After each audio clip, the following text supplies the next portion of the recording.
Então, querido, estarei sempre aqui à disposição, até porque essa semana eu até soltei nas nossas redes sociais que realmente nós estamos agora sim enfrentando uma grande pandemia, e a pandemia da depressão, ou Hum, seja, uma pandemia da saúde mental. E que nós sabemos que ela foi exatamente provocada por toda essa hipnose coletiva que durante esses últimos 2 anos e meio o, o mundo inteiro assistiu, né? E agora, mais do que nunca, nós precisamos falar sobre temas que possam vir a servir de luz, de algum tipo de estímulo para que as pessoas, ao se apropriar de tal conhecimento, possa enfrentar dias tão perversos com, principalmente com a saúde mental das pessoas. Até porque, sabe, professor Eduardo, sem a saúde mental ninguém consegue fazer absolutamente nada. Nem concordo. estudar, hein, gente? Nem estudar, nem ser uma pessoa desperta, nem saber a verdadeira cosmologia, nem nada. Sem saúde mental, nós não temos condições absolutamente de despertar para a vida, até porque o que é que acontece? Existe o embotamento do cérebro por completo. E é isso que nós estamos vendo, essa grande segunda onda dessa pandemia toda que foi construída, que está exatamente transformando as pessoas em pessoas congeladas, né? Um processo de congelamento mental, onde elas estão reproduzindo o que o resto do grupo está no seu entorno, até porque ela foi hipnotizada, ela passou por uma hipnose coletiva.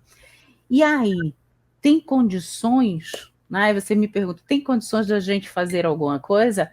É isso que nós queremos fazer todas nas nossas lives, apresentar formas de transformar os fracassos da vida em impulsos para um novo começo.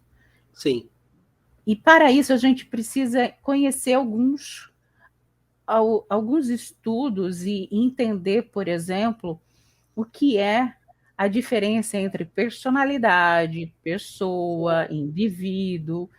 E é isso que a gente quer apresentar para vocês hoje aqui. Vai ser uma aula mesmo, como o professor está acostumado a fazer, mas é voltado agora para fazer apresentar para vocês esses conteúdos. E aí a gente vai entender o que é a personalidade para a logoterapia, que eu vou apresentar aqui rapidamente para vocês, e em seguida, em um outro momento, nós vamos falar de como essa terceira escola vienense de psicoterapia surgiu.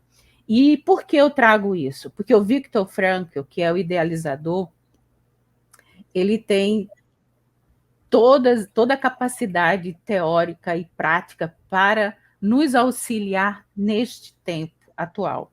A logoterapia ela já estava sendo germinada entre a Primeira e a Segunda Guerra Mundial, né? Isso lá em Viena. Ou seja, a primeira foi a psicanálise com Freud, a terceira foi a psicologia individual, do Adler, e a terceira da logoterapia, análise existencial, com Viktor Frankl. O que aconteceu? Qual é a diferença, por exemplo, do Freud, do Adler e o Frankl? Basicamente, para vocês entenderem. O Freud, na época, ele era já muito idoso e extremamente reconhecido no meio médico, com muito prestígio. Ou seja, ele não foi para campo de concentração nazista, tá? Já o Viktor Frankl era mais jovem e, sendo judeu, ele foi para o campo de concentração. E ele passou 4 anos lá.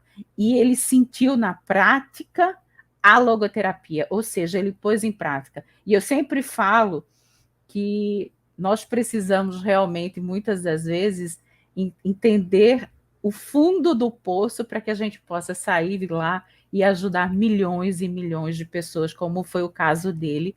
Só para você ter ideia, o livro Um Psicólogo no Campo de Concentração, que ele escreveu logo que saiu, em 46, foi um best-seller, continua sendo um dos livros mais vendidos no mundo, e segundo os grandes ensinamentos e os grandes medidores sobre a importância de um livro, ele está sempre entre os 12 melhores livros da humanidade.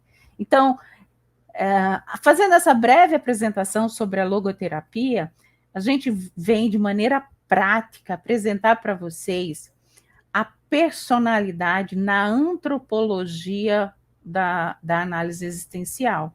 E aí, se você puder me ajudar compartilhando o material. Sim, claro.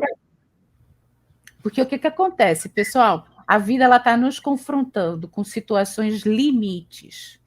E quanto mais conhecimento dentro dessa área que proporciona para a gente uma capacidade de buscar esse equilíbrio emocional, esse conhecimento sobre como se processa o nosso ser, como ele pode ser projetado, nós acreditamos com isso que toda a fragilidade que está no nosso momento, né, sendo nos imposta através do que? Do pânico, do medo, seja na mídia mainstream, seja nos canais do YouTube, de uma maneira geral, que quando eu até, sabe, professor Eduardo, eu parei até de assistir muitos, porque assim, até a chamada já é assustadora. E a gente Sim. tem que proteger a nossa mente. Eu volto a falar aqui, nós precisamos proteger a nossa mente. A nossa mente é um campo de batalha que ele pode ir para um lado e para o outro. E aí é isso que nós queremos apresentar aqui para vocês.